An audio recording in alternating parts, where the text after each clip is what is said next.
રસોઈ ઘર તરફ એ સાધુ મહારાજને દોરી જાય છે. સાધુ મહારાજ રસોઈ ઘર પાસે આવ્યા. પાત્રા મૂક્યા હશે. વિપુલ ભોગ આહાર સામગ્રી હતી, વિપુલ પ્રમાણમાં. એ કાળ એવો હતો ને, ગણતરીનો કાળ ન હતો. હવે ગણતરીનો કાળ આવી ગયો. બધી ચીજોમાં ગણતરી રાખવાની, તો એ પ્રમાણે આપણને મળે છે. હરેક ચીજમાં વ્યાપારીકરણ થઈ ગયું ને. ધર્મમાં પણ વ્યાપારીકરણ છે. દુકાનમાં ધર્મ જાય ને તો વાંધો નથી, પણ હવે ધર્મમાં દુકાન આવી ગઈ છે. એ તકલીફ મોટી થઈ ગઈ છે. ધર્મમાં દુકાન, બધું ધંધાદારી ચાલે છે. આપણા જૈન ધર્મમાં ન હતું, હવે આપણા જૈન ધર્મમાં પણ આવું જ ધંધાદારી થઈ ગયું છે. તો વીર્યોલાસ એટલો આવી ગયો છે, આ સુમુખ ગાથાપતિને એટલો આવી ગયો છે. અને વિપુલ પ્રમાણમાં સામગ્રીઓ જે રેલી છે ભોજનની, એ પ્રસન્ન ચિત્તે વરાવે છે. કોણ કોને કહે છે? મહાવીર ભગવાન ગૌતમ સ્વામીને કહે છે. એટલે એને એટલો રાજીપો થયો, એટલો રાજીપો થયો, એટલી ખુશી થઈ. આમાં બે ચીજ રહેલી છે દાનમાં. દાનમાં બે ચીજ ખપે: દાયક શુદ્ધ, ગ્રાહક શુદ્ધ. બે ખપે. દાન કંઈ સહેલી ચીજ નથી. આ તો અત્યારે આપણે માની લીધું છે, થોડા પૈસા આપ્યા ને દાન દીધું, પણ દાન કરવું કંઈ સહેલું છે? દાન સાધના, મોટી સાધના રહેલી છે. દાયક શુદ્ધ. દાયક એટલે દેનારો શુદ્ધ, મનથી, વચનથી ને કાયાથી પવિત્ર, શુદ્ધ. અને જે સામગ્રી આપતો હોય એ પણ શુદ્ધ. વસ્તુ શુદ્ધ, વ્યક્તિ શુદ્ધ, અને સામે લેનાર ગ્રાહક એ પણ શુદ્ધ. આ બે સામ સામે ટકરાય ને શુદ્ધ, ત્યારે ખરેખરો દાન ધર્મ કર્યો કહેવાય. આજના સમયમાં આપણે આટલી અપેક્ષા હવે રાખી શકીએ તેમ પણ નથી કે મન વચન કાયા આપણા શુદ્ધ રહે દાન દેતી વખતે.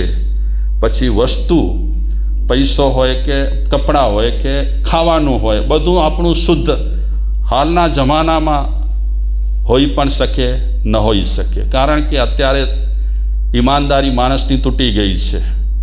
માણસ બેઈમાન બહુ થઈ ગયો છે. એટલે જે કમાય છે એ કમાણીનો પૈસો પણ એવો જ છે. તો એ કમાણીના પૈસાથી જે તે લેતો હોય એ પણ શુદ્ધ તો ન જ હોય. છતાં પણ હજી આ કાળમાં માણસને દાન દેવાની ઈચ્છા થાય છે, એ મોટી વાત રહેલી છે. દાન દેવું જોઈએ. દાન શેના માટે આપણે આપીએ છીએ? ભંડાર ભરવા માટે દાન દેતા નથી. દાન શેના માટે આપીએ છીએ? દાન આપવાનો એક ઉદ્દેશ બતાવ્યો કે આપણને પરિગ્રહ પર મમતા રહેલી છે. એ પરિગ્રહ પરની મમતા ઘટાડવા માટે હું દાન દઉં છું. આ ઉદ્દેશ રહેલો છે દાનનો. નહીં કે હું દાન દઈશ તો મને વધારે ફળ મળશે, આવી અપેક્ષા ન રખાય. દાન દઈ દીધું, ભૂલી જવાનું. અને એક સાહિત્યકાર કહે છે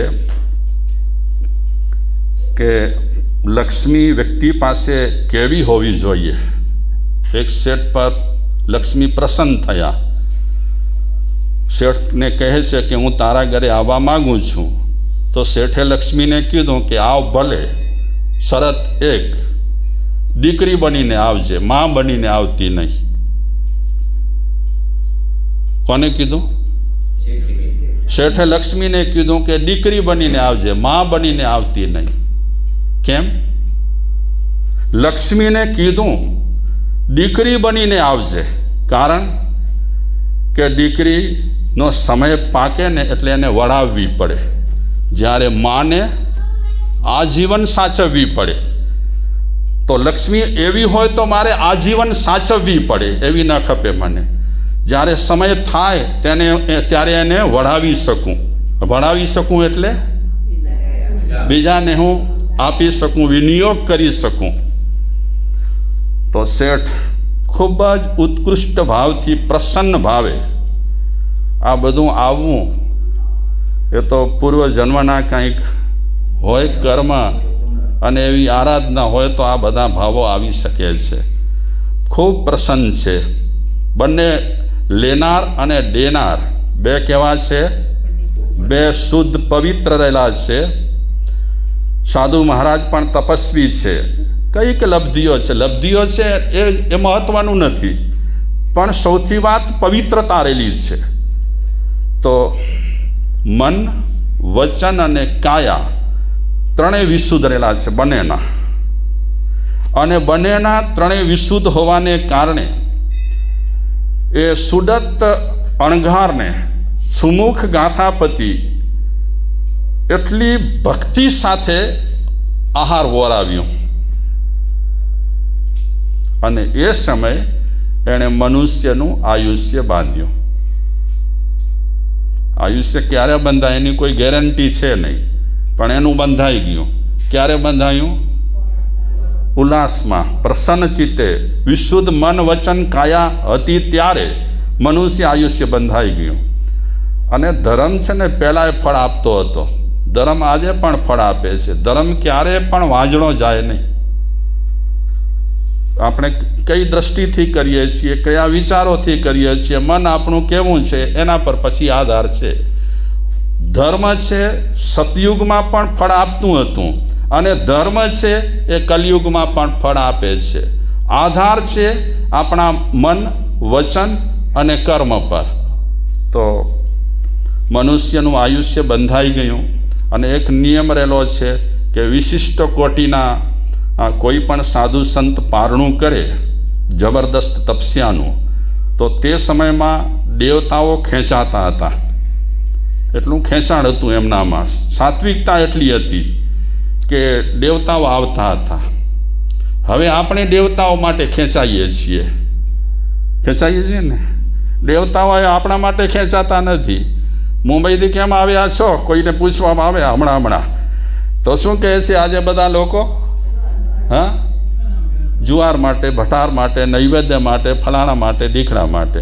એટલે આજના સમયમાં સાત્વિકતા માણસની તૂટી ગઈ, એટલે દેવતાઓ આપણી પાસે રહેતા નથી. છતાં છે, તમારા જેવા સાત્વિક પુરુષો રહેલા હોય તો એમની પાસે આવી પણ શકે છે. પણ પ્રાય કરીને આજના કાળમાં એમને ખપે એવું વાતાવરણ બિલકુલ નથી. પણ એક કાળ હતો કે આવા લોકોમાં સાત્વિકતા ભરીને પડી હતી, ખૂબ હતી. તો મનુષ્યનું આયુષ્ય બાંધ્યા પછી 5 દિવ્ય પ્રગટ થયા. તમે કથાઓમાં વાંચતા હશો, મહાવીર ભગવાનના પારણા થતા હોય છે ત્યારે પણ 5 દિવ્ય પ્રગટ થાય. આ બધી દેવતાઓની આ પ્રવૃત્તિ રહેલી છે. મૂળ તો દાનનો મહિમા વધારવા માટે પણ દેવતાઓ આ બધું કરતા હોય. અહોદાનમ, મહાદાનમ, પંચદિવ્ય પ્રગટ થાય એટલે કે વરસાદ વરસે. શેની? પુષ્પની સાથે સોના મોરની વરસાદ વરસે. રત્નામાં ડુંડુભી વાગે. અહોદાનમ, મહાદાનમ, એ દેવતાઓ આકાશમાં રહી અને દાનનો મહિમા ગાય. અને આ બધા સોનામોરોની વૃષ્ટિ પણ થોડી ઘણી ન હોય, ઘણી હોય, પુષ્કળ હોય. પણ આ પંચદિવ્ય પ્રગટ થયા અને સુમુખ મહારાજા, સુમુખ જે ગાથાપતિ હતા, એમની પ્રશંસા થવા લાગી લોકોમાં કે બહુ સારું કામ કર્યું. જે રીતે મહાવીર ભગવાનનું પારણું પૂરણ શેઠના હાથે થયું હતું, ત્યારે તે સમયે પણ નગરજનોએ એમની પ્રશંસા બહુ કરી હતી. ભલે પૂરણ શેઠે મહાવીર ભગવાનની ભાવના ભાવી જ ન હતી જરા માત્ર, પણ સાત્વિક પુરુષો આવી રીતે એના ઘર પાસે આવ્યા તો એનો મહિમા વધી ગયો, એની પ્રશંસા થવા લાગી. તો સુમુખની પણ ખૂબ પ્રશંસા કરે છે બધા લોકો કે ધન્ય છે, પુણ્યવાન છે, જન્મ સફળ કર્યો છે, ખૂબ રુધિ મળી છે અને રુધિને એમણે સાર્થક કરી છે. મહાવીર ભગવાન ગૌતમ સ્વામીને કહે છે, દાન દાન જન્મ મરણના બંધનો તોડનાર છે. જન્મ મરણના બંધનો તોડનાર છે ને સંસારને અલ્પ કરનાર છે. કઈ ચીજ? દાન ધર્મ સંસારને પણ અલ્પ કરી નાખે અને શું કરી નાખે? બંધનો, કર્મના જે બંધનો હોય એ પણ તૂટી જાય. આગળ વાત કરી તે રીતે દાતા અને ગ્રહણ કરનાર એમના ત્રણેય યોગો ત્રિવિધે શુદ્ધ હોવા જોઈએ તો આ બધા ફળ મળી શકે છે. સુમુખનું આયુષ્ય સેંકડો વર્ષનું બતાવે છે વિપાક સૂત્રમાં. સેંકડો વર્ષનું એટલે અત્યાર સુધી આપણે જે દુઃખ વિપાકમાં સાંભળ્યું ને, કોઈનું 33,000 વર્ષનું ને કોઈનું 3300 વર્ષનું કે કોઈકનું 3400 ને કોઈકનું 3600 ને, અહીંયા કોઈ ફિગર બતાવતા નથી. એટલી જ વાત કરે છે કે સેંકડો વર્ષનું આયુષ્ય ભોગવી અને એ સુમુખ ગાથાપતિ હસ્તી શીર્ષનગરમાં અડીન શત્રુ રાજા અને ધારિણીની કુક્ષીમાં એ પુત્ર પણ આવ્યા અને નામ પાડ્યું સુબાહુ.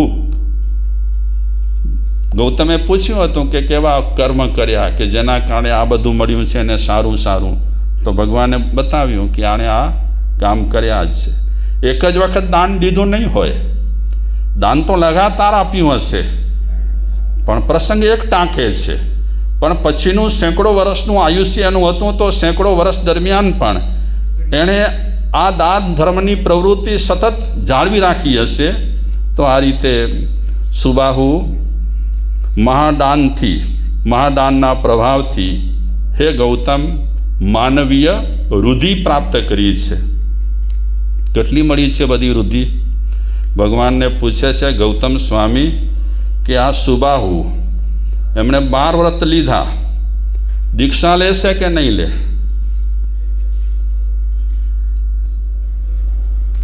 ભગવાન કહે છે ગૌતમ દીક્ષા લેશે. દીક્ષા લેશે અને ખૂબ સુંદર રીતે સાધના કરશે.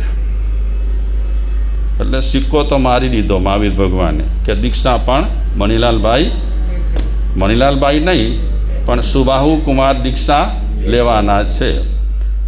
હવે એમનું પણ જે આયુષ્ય હતું બાકીનું એ આયુષ્ય એ ભોગવી રહ્યા છે, સરસ રીતે પસાર કરી રહ્યા છે જિંદગી. અને સરસ રીતે જિંદગી પસાર કરતાં કરતાં સુબાહુ કુમાર શ્રમણોપાસક હતા. સમજો ને, શ્રમણોપાસક એટલે શ્રમણ અને ઉપાસક. શ્રાવક રહેલા હતા, શ્રમણોપાસક રહેલા હતા, તત્વના મર્મજ્ઞ હતા. આટલો માણસ પૈસાદાર એ તત્વ જાણે, ગજબની વાત છે. અને તેમાં પણ તત્વનું મર્મજ્ઞ જાણનાર, ધાર્મિક અનુષ્ઠાનોનું પાલન કરે છે અને સુંદર રીતે પોતાની જિંદગી પસાર કરી રહ્યા છે. એ રીતે જિંદગી પસાર કરતાં કરતાં સુંદર રીતે પોતાની સાધના કરી રહ્યા છે. એક સુબાહુનું વર્ણન આવે છે કે 14ના દિવસે, 8મના દિવસે, પૂનમના દિવસે, અમાસના દિવસે એ પૌષદ વિધિથી કરતા હતા, સવિધિ પૌષદ કરતા હતા.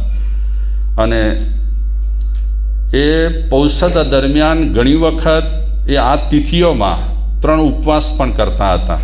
અને 3 ઉપવાસ કર્યા પછી ધર્મ જાગરણ કરતા હતા. કેવું આમ સૂજે આવું બધું? હા લક્ષ્મીકાંતભાઈ પ્યારેલા, આટલી બધી સંપત્તિ હોય ને 500 રાણીઓ હોય ને, સૂજે આમાં? જુઓ તો ખરા, આ લોકો પૌષદ કરે, 14ના, 8મના, પૂનમના, અમાસના 3 ઉપવાસો કરે. હા, અને એવા જ છે આજે પણ આપના જેવા ભાગ્યશાળીઓ રાત્રિ ધર્મ જાગરણ કરી રહ્યા છે આવી રીતે અમુક તિથિઓમાં. મહાવીર ભગવાન એ પાછા વિવિધ ક્ષેત્રોમાં વિચરણ કરે છે. વિવિધ ક્ષેત્રોમાં વિચરણ કરતાં કરતાં એમની પાસે અનેક લોકો, કોઈક 12 વ્રત ગ્રહણ કરે છે ને શ્રમણોપાસક બને છે અને અનેક લોકો એમની પાસે દીક્ષા લઈ કરી મુનિ જીવન પણ વિતાવે છે. અનેક ભાગ્યશાળીઓ પ્રભુની દેશના શ્રવણ કરી રહ્યા છે. મહાવીર ભગવાન વિચરતા એ સુબાહુ વિચારે છે કે હે પ્રભુ, કંઈક સાધુ સંતો ભગવાનની ધર્મવાણીનો લાભ લઈ રહ્યા છે, ગ્રહસ્થો પણ ધર્મવાણીનો લાભ લઈ રહ્યા છે. એવો સમય ક્યારે આવે કે ભગવાન અહીં મારા નગરના ઉદ્યાનમાં પધારે, હું પણ સાક્ષાત એમના દર્શન કરું, એમની દેશના સાંભળું. ભાવના ભાવી. અને મહાવીર ભગવાને શાસ્ત્રમાં જે રીતે વાત આવે છે તે રીતે હું કહું કે એમને કરંટ લાગ્યો. આ બાજુ એણે ભાવના ભાવી, આ બાજુ મહાવીર ભગવાનને કરંટ લાગ્યો અને તરત જ મહાવીર એમના ગામ તરફ વિહાર ચાલુ કર્યો.